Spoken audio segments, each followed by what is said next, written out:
Sir, before we start, a warm welcome to our audiences here. I hope many of us then will be joining us soon. There was a small technical glitch.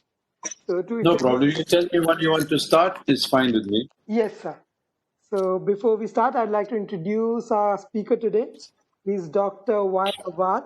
He's a fellow of Centro Studi Internazionali, Rome, Italy. He's a 2018 Freedom of Speech Award winner, awarded by the International Association of Press Club.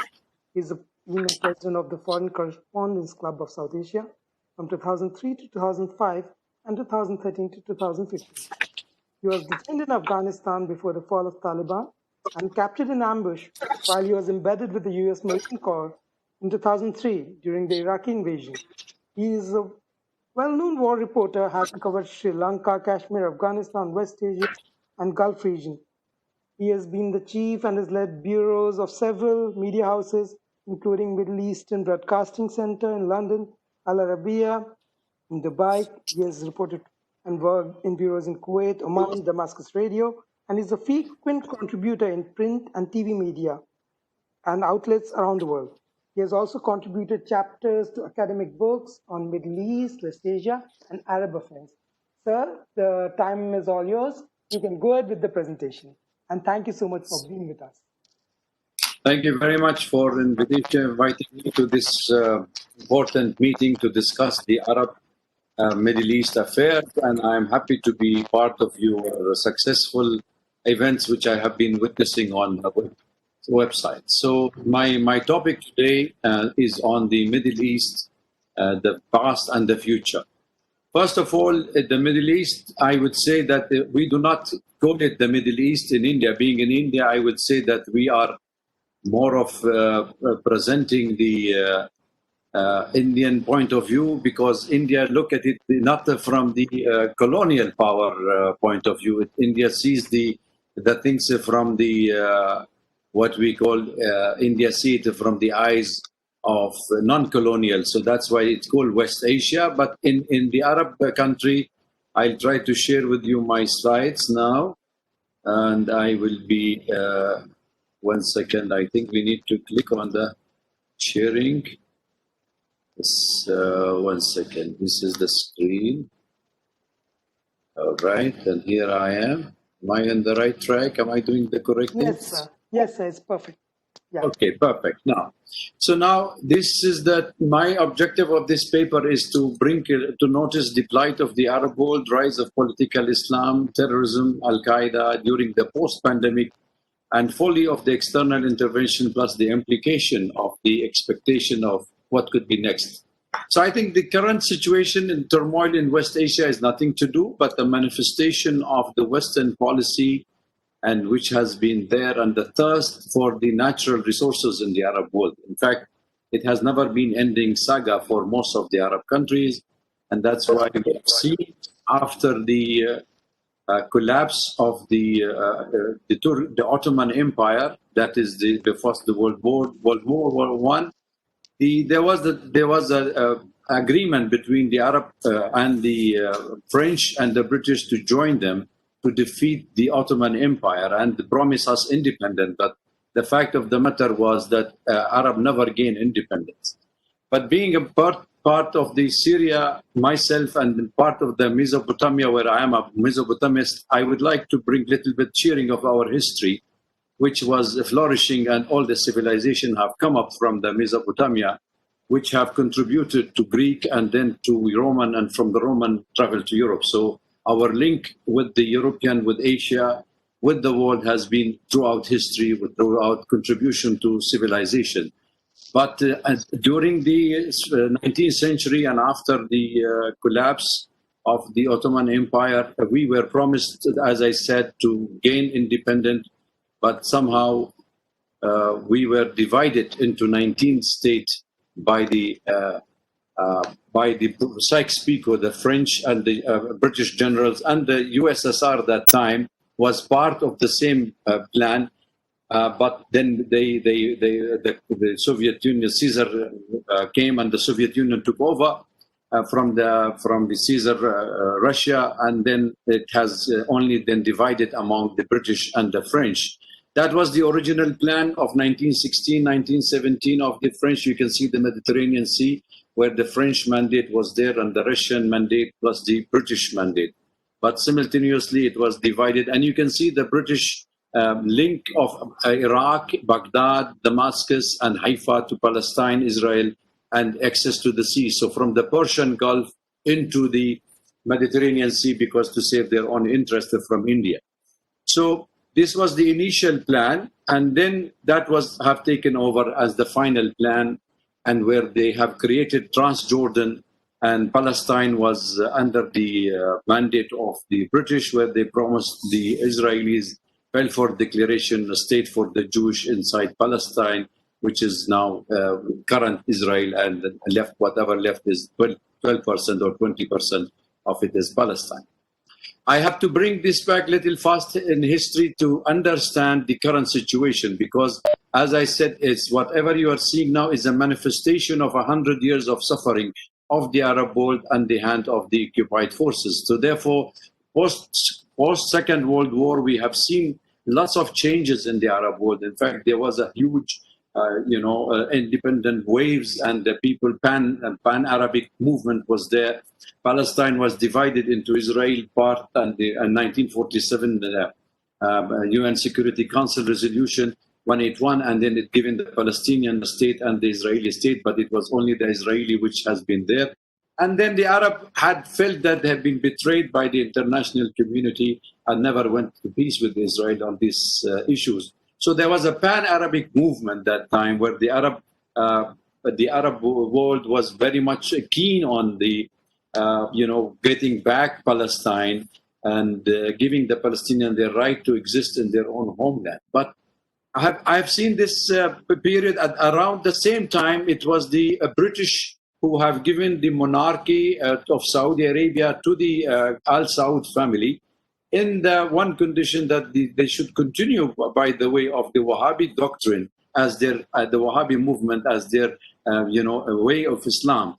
So there was a movement that to Islamize the whole Arab countries by the Wahhabi doctrine and avoid the transformation of the Arab countries into what we call the socialist or communist, so anti-communist movement, pro-Islamic movement, where the Saudi played a major role in this affairs. So we have seen the transformation of this. I may be putting slides which must have nothing to do with my talk, because it has been put in different way. I have to transfer it to my laptop. But having said that, these are all related to two different issues where we have to see the development and different phases that have taken place. So if we look at West Asia, we mean to say it is the Mashriq al-Arabi, which is considered to be the Mesopotamia area, and the North African state, which is also part of the Arab world, where we're looking at it as an ummah of al-Arab, which is jointly from Morocco into Qatar. That was the stretch of the territory,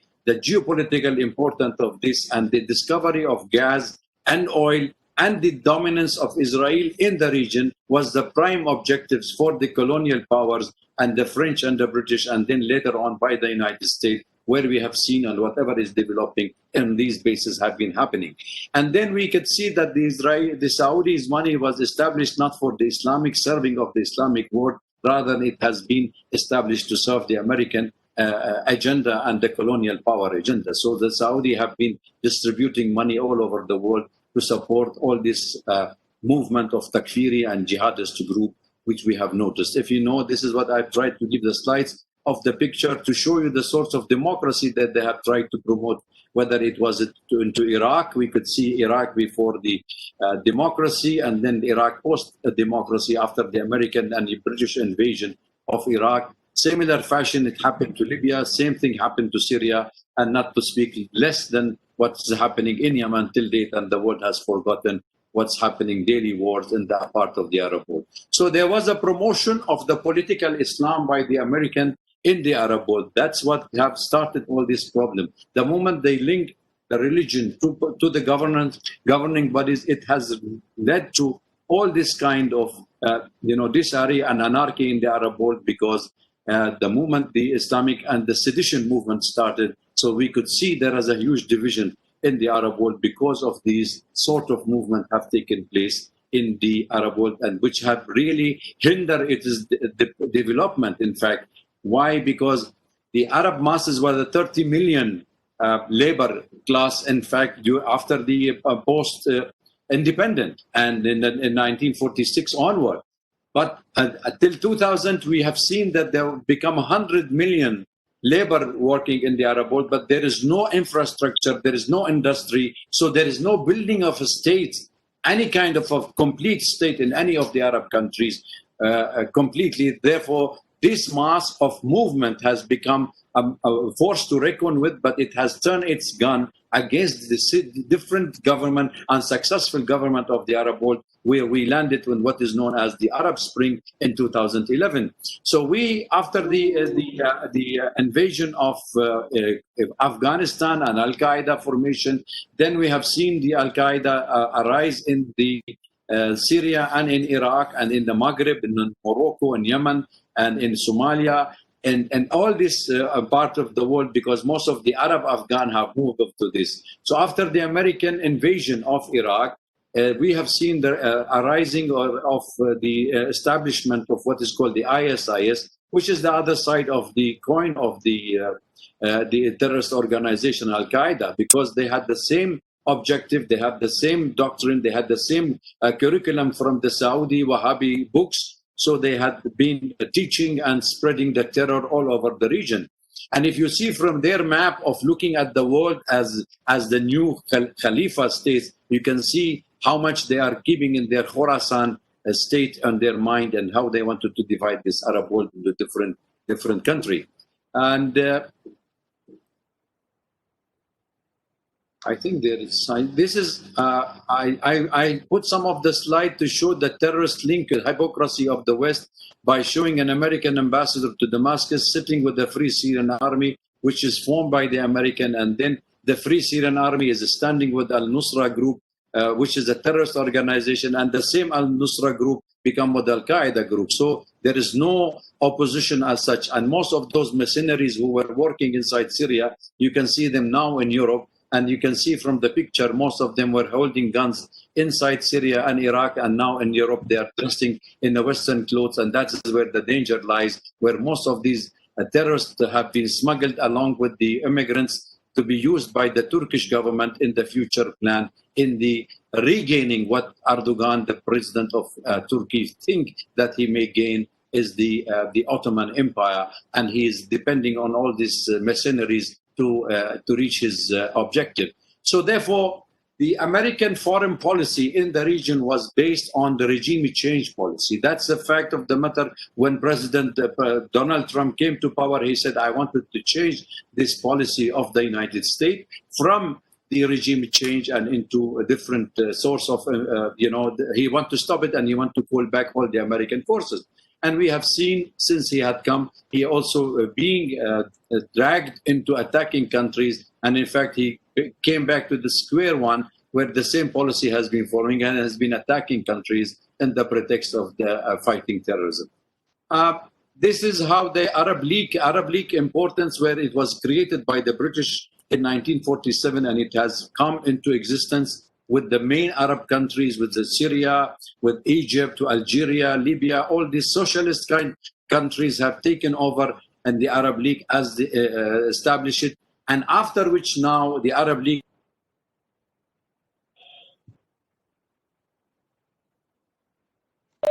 Yes, sir. Hello, sir. Yeah. Yeah, yes, sir. Could you just repeat the last slide, sir? Do you hear? I think there was a small disruption. You're talking about Arab League. Okay. Yeah, I was talking about the Arab League establishment by the British, who encouraged the nationalist movement in the Arab world, because we were one unified Arab country, but they wanted to give that this part of the world is not a homogeneous, it is a heterogeneous, and there are minorities living within the Arab world. So therefore, they created Arab League, where Arab League was dominated by Egypt, Syria, Libya, Algeria, most of the socialist country, Iraq. They were the main establishing forces behind the establishing of the Arab League.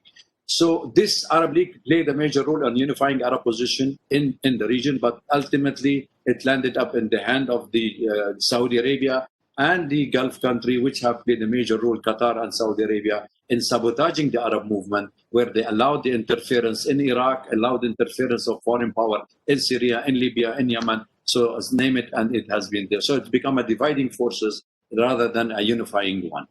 So these are all the development have taken shape in the Middle East and in Arab, and the terrorist industry have been created in the Arab states, and that is why it is a part of clean and break policy of 1996, which was established by the United States newcons that time, and Richard Pearls and his 6 groups of intellectuals who have written it to the United States and adopted by the American administration, which has been established. Everybody knows those facts. My talk here is just to show that terrorism has been used as a tool for political objectives, and it has been taken everywhere. Whenever the Americans go, the terrorist organization follow them, and they have been implemented. Now we have seen it in Iraq, in Afghanistan, we have seen it in Syria, we have seen it in Yemen, in Libya, in Iraq. It is all part of the same game plan they have been playing against this part of the world, because they don't want to see the Arab world united again, where we tried to unite throughout history, but we failed. And now we are going to have failed miserably again, because there is a sedition movement. And this sedition movement now, it's building up. There is a bloc formation. There is a bloc which is we call the anti-American hegemony in the region bloc, which comes from Iran to Iraq, Syria, Lebanon, Palestine. And on the other side, there is the surrender bloc, or the American bloc, which is led by Israel, Saudi Arabia, Egypt, and now Sudan will join, and the rest of the Arab Gulf country, which will be an anti-Iranian bloc, because the next phase of the interfightings and the war zone should be created. It will be an anti-Iranian bloc, where they are taking advantage and deviating our attention from the Palestinian cause, and there will be more of a trouble in the region. So this is how we have been facing either a civil war, or either we have been led by a government which is the stooge of the American and the Western power, rather than serving the people of the region. This is our suffering of the Syria, and how Afghanistan was looking prior to 1969 Afghanistan, and now you can see in Syria 2008 and 2013 now is the same damage and destruction of this civilization has been happening.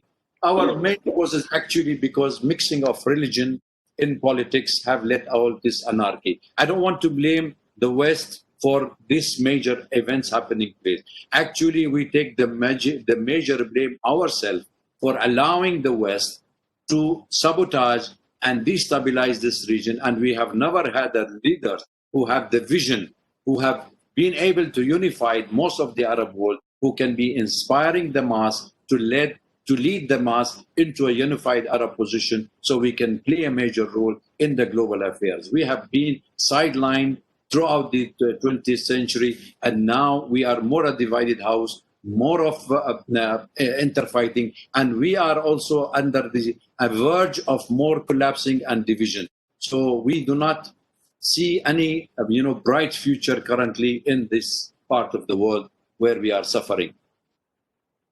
So this is how they are driving us back into the Middle Age, bringing back the terrorist organization, because we failed as an Arab country to change from a feudal community or a society into a civilian society. And now with this development, with the atrocity, with the austerity measure, with the economic collapse, we are coming back. We are coming back to the Middle Age. We are coming back to this tribal law, where it is prevailed more than the civilian, more than the state building system, which have failed us, and the democratic process have failed in most of the Arab countries, because we have not built up the pillars and the institution to support our democracy system like any other country, like India, like the rest of the world. And we were unable to copy, even with the Western world, their system of having their democracy and upholding the values of human rights and expression. It is a totally different system, and each country have its own. We have from Republican, we have from the socialist, we have from the dictatorialships, we have from the monarchy. So every system is in the Arab world, and everywhere it's a divided house. So IS, everybody knows who have created IS. Even Hillary Clinton said it. Even President Trump himself said it, that the American, and they have made IS. And you can see decoded for yourself. you can see the Japanese trucks, you can see the American weapons, you can see the British, you can see the French, you can see the German. Everybody contributed to their existence. So it is an eye opener that terrorism has been a tool rather than it created the menace and the instability in this part of the world. I think we have. Are you still hearing me? There is some problem with your net. So I can hear you perfectly, sir. You can Sorry, go ahead, I sir. am okay. The slide is taking slightly longer. Okay, now I think okay. I'll speak in 5 minutes. We spoke of the past, the current, the contemporary. Now, what could be really the future of the region? There are many things to see the future of this part of the world. There are two issues, which is the discovery of gas and oil in the Mediterranean, where we will see more of a play of the Turkish, which is the Turkey under Erdogan, President Erdogan trying to establish himself as the new Khalifa, riding on the Arab because of the religion. He wanted to revive what we call the Islamic Ummah under his umbrella so he can take full advantage. And he is just playing the American card in the region against the Arabs, against the Muslim country, and even against Europe, because Europe has to pay the price because they have challenged the dollars, and petrodollars have been dominant in the world affairs, financial affairs, and they cannot. So in the long run, it is he is playing the card against even European Union. So I think by cutting the pipelines from the Mediterranean into European, it is a plan, sinister plan to destabilize Europe, to cause more pressure on Europe to go and buy the American gas and oil and be again part of the American strategy against Russia, against the rising China, which is a big challenge in the wider perspective of the American foreign policy in the region.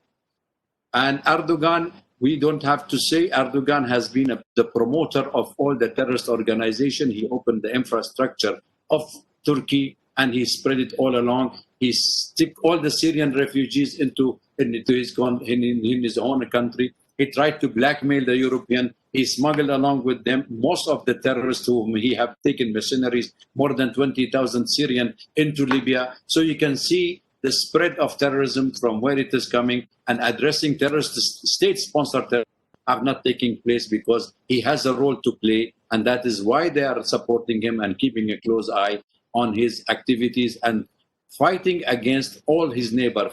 Zero problem with neighbor to all problem with everybody. And you know that this is the next step, what could be the next future for the fighting in the Mediterranean or in the Arab countries, what will happen with Turkey taking the lead in most of these developments.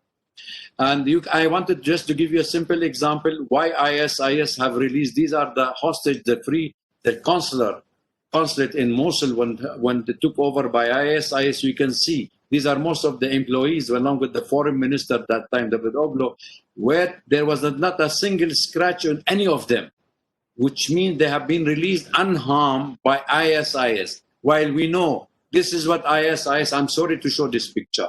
They decapitated the head of the Syrian and the Iraqis, and they paraded on the street. That is what the ISIS. Why they saved the Turkish? That's for your people to answer what they are planning for the future of this. This is our mercenaries from all over the world. They have collected people from Chechnya. They have collected people from Uyghur, China. They have collected people from Afghanistan, Pakistan, name it. We had 113 countries participated in the ISIS organization, the terrorist organization, and they have been part of fighting against a unified Syrian army. So the way to stop the stability in the Arab world and in the Asia and Middle East, West Asia, is in fact to stop supporting terrorism. So we are going to see new battle zone. There will be rise of terrorism again in Afghanistan, Pakistan. There will be more often blocks against peace in the region, one by the Israeli, one by the Iranian. And then the normalization of Palestine, of relation with Israel, definitely on the card. We have seen is now Bahrain has come after UAE. Tomorrow will be Mauritania, then it will be Sudan. It is all because of the pressure from the American president on these countries to normalize the relation, but no Palestinian state. So therefore, the ultimatum goal for all these forces is to see a Sunni Shia fight. That's the minimum. the ultimate objective. So to end seditions, you need to cut out Wahhabism from all over, because it is the menace, it is the creating of all the terrorist organization, and it has been the hub of all terrorist activity all over the world. So let us see if this development in the next future, and I will leave the floor open for the question and answer, so I can take from here all this your answer. Thank you very much for being patient with me for this presentation. Yes, sir. Thank you so much. It was really enlightening, and we believe that it is a feast of knowledge for all our attendants today, and also for all those who are going to watch it in 1 hour from now when we post it on all the sites. And so before, I'd like to tell all the people who are live with us today that they can post their questions in the comment box, or they can unmute themselves and ask a question. I'd like to start with a few questions of my own. So you mentioned about how Turkey has gone ahead, and it was like the gateway for ISIS into Syria and many of these regions. So could you elaborate and explain to us how it actually planned with it and why it went scot-free? See, basically, Turkey is a neighbor of Syria. Our whole northern part is with Turkey. Turkey have been defeated in the First World War, and that is why Turkey have ruled the Arab world under the Islamic way, saying that this is Islam, and there have been 500 years suppressed under the Turkish Empire, where we have not seen any activity of the Arab in any academia, and any institution, and any education except in the Islamic education, where we were unable to support. So when they have failed us and they have destroyed and suppressed the Arab world, they have given us to the Western colonial power on a platter, where we have been also used and utilized fully by the French and the British occupation. Now Turkey under Erdogan, where he realized that the dream of the bringing back this Ummah or the Khalifa project of Ottoman Empire is by only the Islamic way. So he removed Erbakan from the ruling of his party, and he took over of the Justice and Development Party, which has been active since 2001. So what he did in raising the Arab Spring with the Muslim Brotherhood in 2011, it was all his idea with the Muslim Brotherhood and also with the United States, that we should remove most of the Arab regime, replace it with a regime which is more friendly to the West and to the United States, and also where the Muslim Brotherhood will take over. So we could see the changes taking place in Egypt, we could see the changes taking place in Tunisia, but ultimately Libya have turned into a hub of terrorism, and now he is himself trying to have the dominant role in this part of the world, claiming that this is part of the empire of Turkey, where we have seen that he has thinking in his own language, that wherever the Turk goes, his eyes light, it will go there. So he turned out to be the Pakistan in the making, when he opened the infrastructure of terrorism inside his territory, allowed all the mercenaries to come from all over the world. And everybody you know who came from England, from France, Belgium, name it, and they have come through Turkey, and they were smuggled into Syria, trained, equipped, and then brainwashed, and then they sent them into the territory of Syria and Iraq. So he has tried to play this card, where he destroyed the governments of this country in the pretext that these are, suppressing their people, and using the religion as the sentiments of the public. And being a large country, being a huge population with a big army, member of the NATO, he is now going to play a major role in also continue this policy of aggressions, continue this policy of destabilization, because now the next level of confrontation will go between him and between the Egyptian and between the Turkish project in the region, which is they have, and the Israeli project, and there is a European project, there is Iranian project. So every country, all the regional players, including Turkey, which is a major one, having a project, and everybody wanted that project to serve on their own. And Erdogan is digging his own graveyard, by the way, because in terms of the political, no way that Erdogan can be allowed to remain that dominant and bring back all this empire of the Ottoman again. He will be brought down. So he does not realize that he's been used for a temporary period, where he'll be removed like many other of the dictators who have been ruling the Arab world and when their job is over, they have been removed. Yes, sir. And so you spoke of Richard and the five intellectuals. I couldn't actually understand that part. Could you elaborate about that? Richard, someone, and the five intellectuals who came ahead with the plan of sorts. Well, when we were under the occupation of Turkey, under the umbrella of Islamic umbrella, which they call it the Ottoman period, most of the Arab the intellectuals were not allowed to take part in the ruling and the governance of the Turk. It was mostly Turk.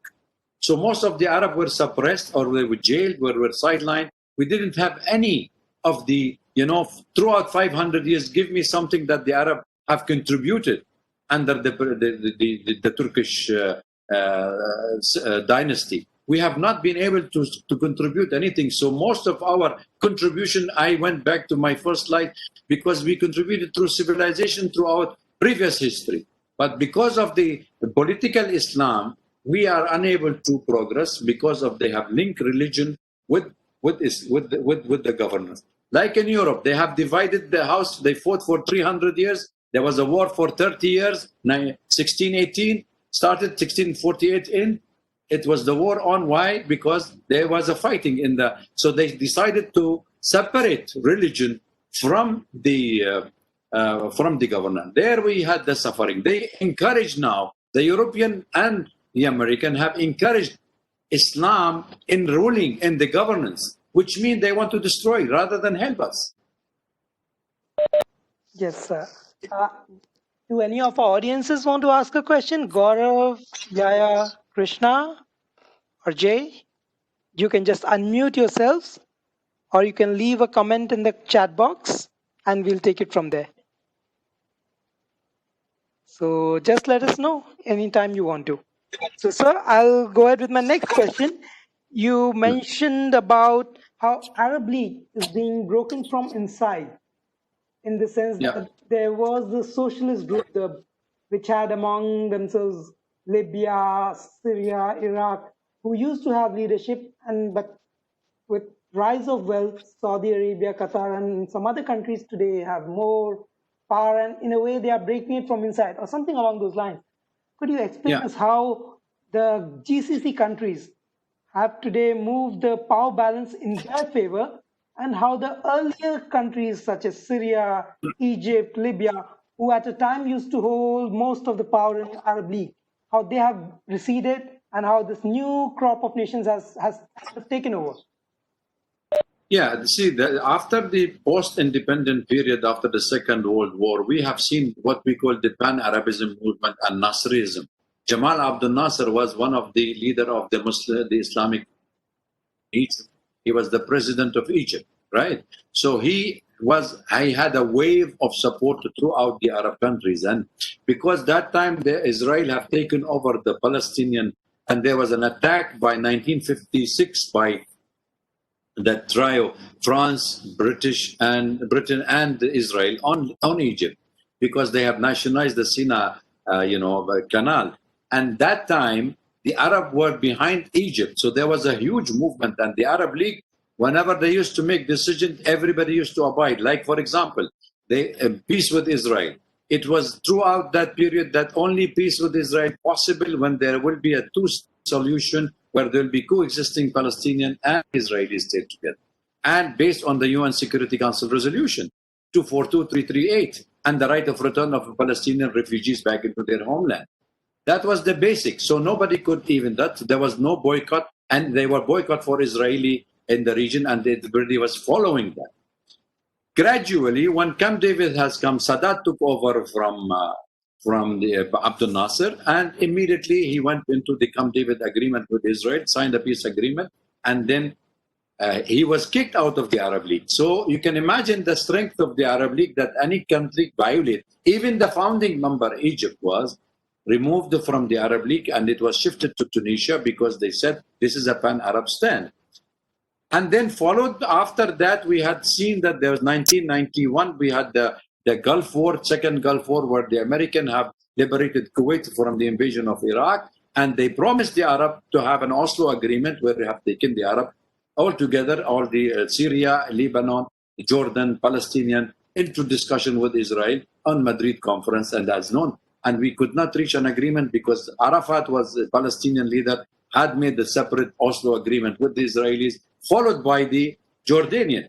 So after that, 1992, and we have seen that most of the Arab League gradually losing its influence in the Arab world, with the emergence of the Gulf countries also, where they have seen the Gulf start rising and they had the money and the money in their hand. When we say you have the capital, you have the political will. So they have been bribing people and forcing them to fall in the line of the American dictation.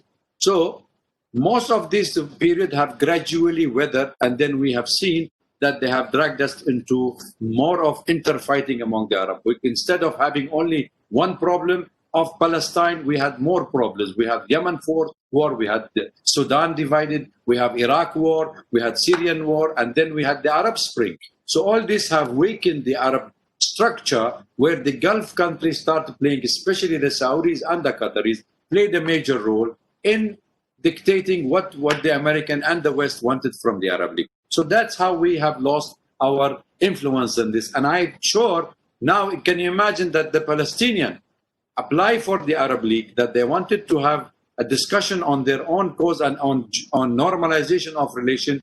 Bahrain and Emirates rejected for the first time.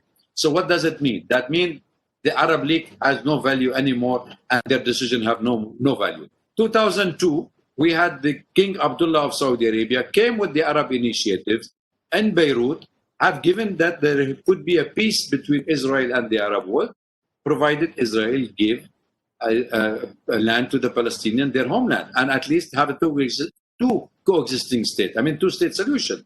And Israel rejected that plan, and therefore now, when we see most of the Arab country falling, that means this plan is dead, and we will see more of a trouble ahead for the Arab League. And I'm not sure if the Arab League really, most of the country will pull out after they have condemned some of the country, the last decision taken by the Arab, rejecting the Palestinian request. Thank you so much, sir. And Yaya has asked the question, UAE and Bahrain have welcomed and recognized Israel. Will other Arab states follow?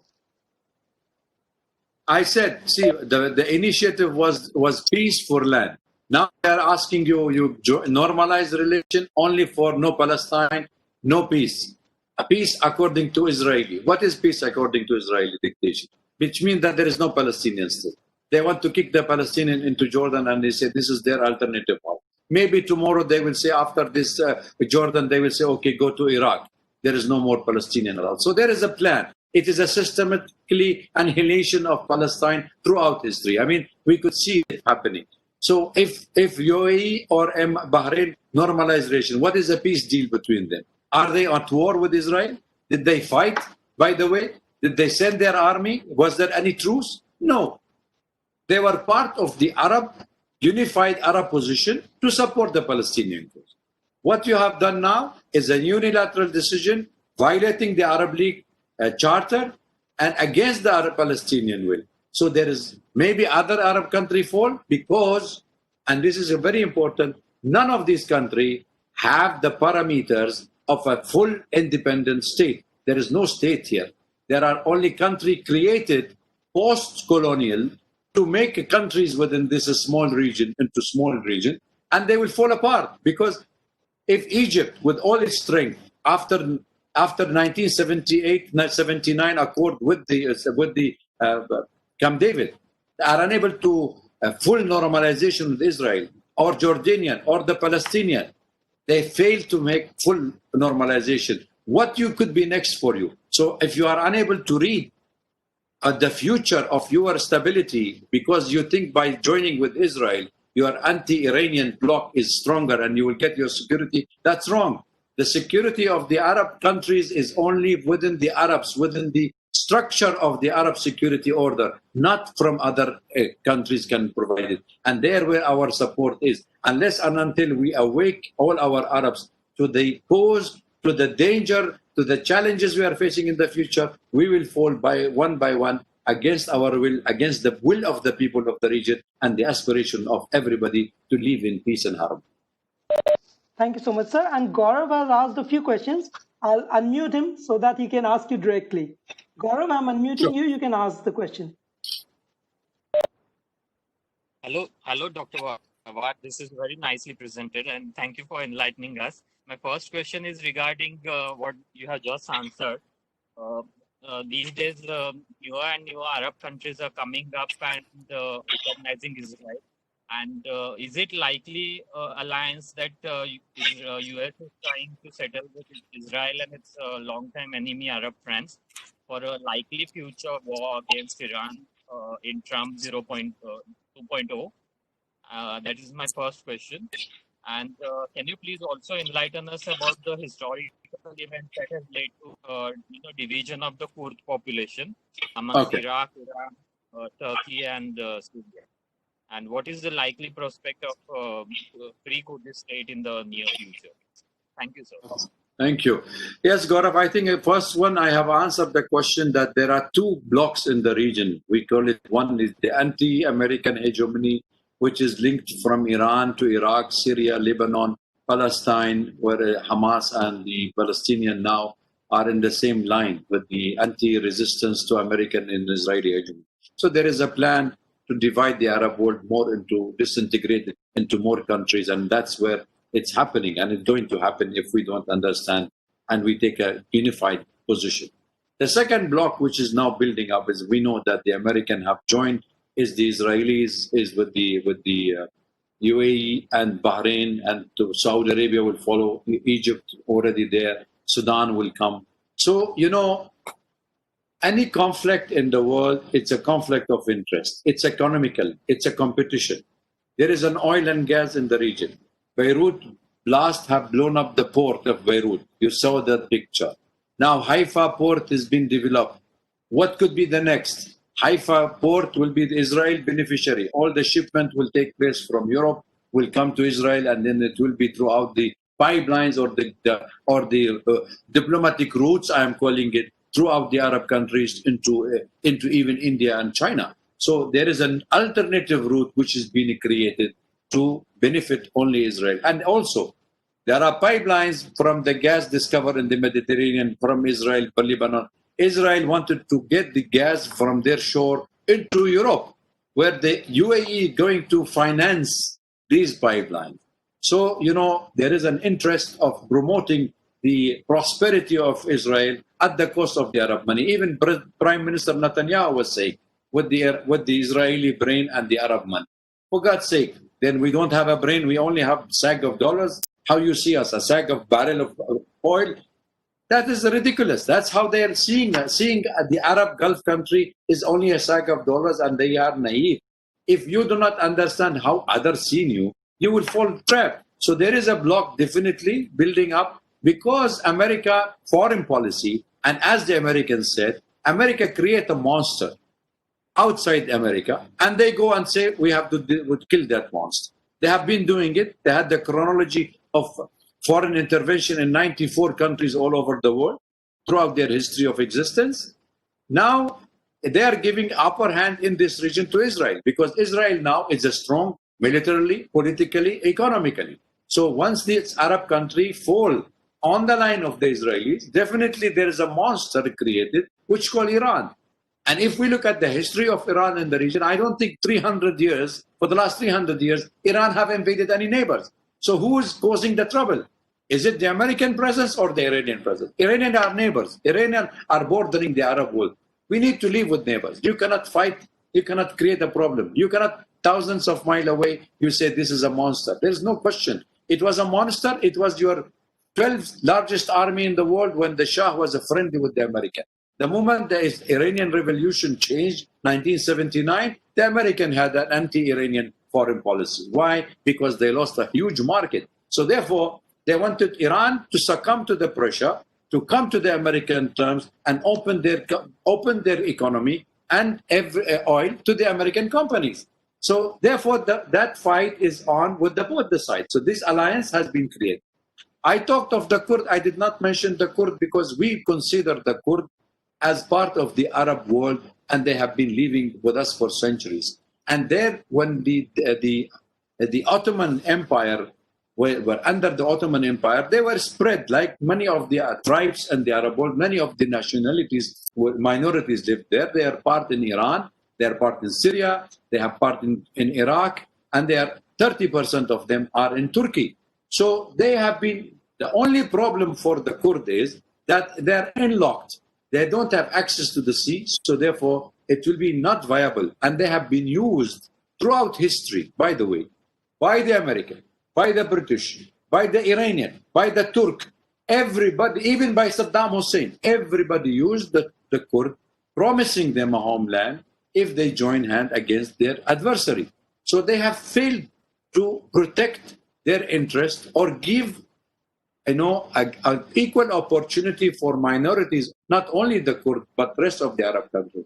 So the Kurd, my own perception of this, I would say, their survival is to survive with us, to live with us. You cannot have a separate state. It's impossible. They will not allow you even to have a separate state. They are stealing the oil. They are selling it at the cheapest rate. Iraqi oil costs 1 cent, 10 cents to extract 1 barrel of oil. You can imagine how much money they are making out of the Iraqi oil, which have the largest reservoir of oil on the world. So therefore, you looting the wealth, promising, giving false promise, you are unable to reach anywhere.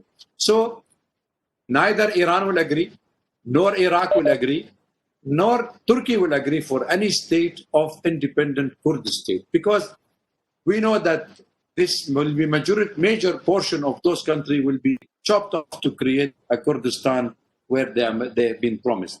But I would say there is a dream difficult to fulfill, but it's only when there is a settlement in this part of the world we can have an equal opportunity and distribution of the wealth. I don't think anybody wanted to divide and divide more this part of the world. We have suffered enough, but I am sure that I am a little pessimistic on the future. Questions? You have the question on this. I was about to leave. I thought you people had enough time because... Yeah. Yes, sir. All of them have joined us. Okay.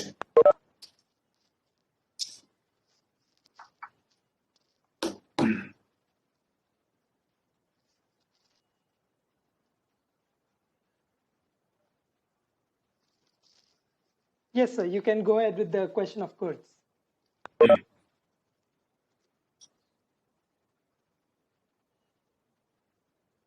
Anybody having question, please raise it, let me know. I think we covered most of the aspect of the region, and I did not go into the academic way of writing because I have written my script, but I didn't want it to. I tried to provoke you people so you can go and read more, because we need to understand the region, because it's very difficult, very complicated place to remember and to understand. Everybody is supporting one faction or the other. We see the Turkish supporting the terrorists inside Syria. They're supporting the inside Libya against the will of the international community, while we see the Saudis supporting in Libya but against them in Syria, and the Qataris are with them but they're against the Palestinian, the Emiratis, and everybody in Yemen, everybody fighting. So welcome to the West Asia, where you will have a very confused picture of who is with who and who's supporting who. Thank you so much. I'll just ask just one question regarding this place, this entire region. For instance, Turkey. How much is Turkey actually a part of West Asia? And because there was a time when Turkey had dreams of joining Europe, and geographically it does have a small portion of its territory in Europe. So in this way, if you see, what exactly is West Asia, and can Turkey stay in a position that it is unconnected to Syria and its neighborhood, and that it can look towards Europe and maybe Russia and towards the West, or it is permanently stuck here? So it will always try to influence because of its legacy, its history, and of its size of population and power and wealth. Well, I think you have rightly said that Turkey is a very large country in the area, Euro-Asia. It has a huge presence in the part of the world, no doubt about it. It is a very important geopolitically and also as a strong army and economy as well. But the problem with the Turk, when they have lost their empire, in fact, they felt, humiliated by the West. And then Ataturk was brought into power, where he declared the state of Turkey as a secular state and had the constitution and abandoned most of their colonial powers, colonial territories to the West. And they started building Turkey under the slogan of a secular state. And they have, to a large extent, succeeded. Till we have seen the Islamic parties have taken over in Turkey in 2000 onward. We have seen more of burqas appearing rather than the modern society of Turkey. And because it's an Islamic country and it's a heterogeneous society, by the way, it's a huge tribes, different nationalities, different came under the umbrella of Turk. They have a huge, what we call mosaic of people, a heterogeneous society. So Turkey have always been walking, look like the duck. They don't know, are we with Europe or are we with Asia? They tried to come closer to Europe, and then the European Union, before this European Union, have told them that there are certain criteria you have to fulfill till we allow you to be part of Europe. But the dream was impossible to fulfill because most of the country, and I remember Thatcher and even the British, the Prime Minister of Britain, Thatcher, and we have seen Margaret Thatcher, and we have seen the German, the French, they said, you will never join. It's a huge Islamic country, cannot let you go into Europe. So therefore, it has been always a pressure on them not to allow them to join European. And they tried to abide by most of the conditions, but definitely a strong Turkey in a weaker Europe, it's impossible to allow in terms of political science and the geopolitics of the region. So therefore, when Erdogan came to power, his party came to power, they realized that their dream of joining the European Union is ended. So though they are a member of NATO, they turned their eyes into Asia. So therefore, they went into Asia and they felt they're more Asian than being European. So being part of West Asia, it's only showing that their eyes, the current government of Erdogan, eyeing Aleppo of Syria, wanted to annex Aleppo, wanted to take Mosul of Iraq because they consider it part of their own glory days. It's not part of the Mesopotamia or West Asia of Iraq territories or Syrian territories. So their ambition and lust to occupy other territories have created this problem for them. And Turkey will create more problem in the future because they are now in double face. But the present Muslim Brotherhood chief, which is Erdogan, the president of Turkey himself, he is the leader of the Muslim Brotherhood organization, think that it is the only way to bring these countries together is to bring Islam, political Islam, and lead these nations under the umbrella of the Ottoman Empire. And he is the de facto Khalifa, I call him, where he is trying to come back into this power. So Turkey, unfortunately, have not been playing the role of a good and a responsible neighbor. You see, from a zero problem with neighbors to all problem with neighbors, with the Greek, with Cyprus, with Italy, with France, with Germany, with Syria, Iraq, Russia, name it, and they are even Israel. The people claim that they are anti-Israel. No, they are very much close. But from time to time, he gives this rhetoric speeches that he is still against the Israelis, but he's absolutely with the American and the Israeli project in the region. So he's in double face, and I'm not happy to see Turkey disintegrated, but definitely Turkey's stability and progress and prosperity is at stake as long as Erdogan is in power. And Gaurav was asking something about Trump 2.0 and West Asia. Maybe I'll let Gaurav reframe that part. Yes, Gaurav, you can ask that part of your question you're asking. Yeah, Dr. Awwad, I would like to know, Turkey and India has never been at such bad terms earlier, but recently, in last couple of years, Erdogan has gone in his line, which is very much against India for all obvious reasons. But I would like to know what went actually so wrong between government of India and Turkey that has actually made him to take such a extreme line against India, and what are the likely possibilities that the government of India can take against Turkey for balancing the power in the future in this region vis-a-vis Yes, India. yes, it's a very important question. I'm happy you asked me because I believe under President Erdogan, not only India and China, everybody is feeling the heat of his policy and where he is claiming that this is part of, even any part he talks, he says it's a part of the Turkish Empire. So he have ambition in this part of the world. And it is only wave, I said, is by riding on the Islamic wave and sentiment.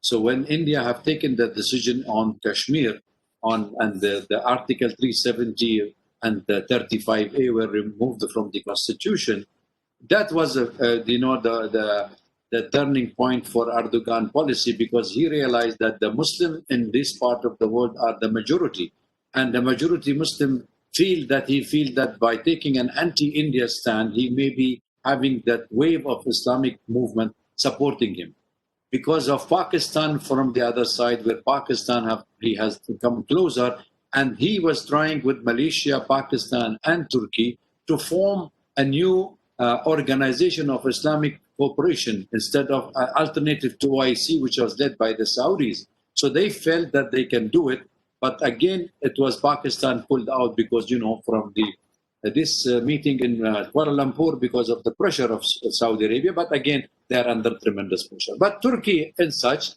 he is, whenever there is a problem in the Islamic world, he will definitely come with that sentiment and saying that I am going to do this and I'm going to do that in the benefit of his own, because he is using only rhetoric to create sentiments and anti-establishment of each country where Muslim minorities are living there. He is more dangerous to Islam. He knows everything but Islam. Yes, sir.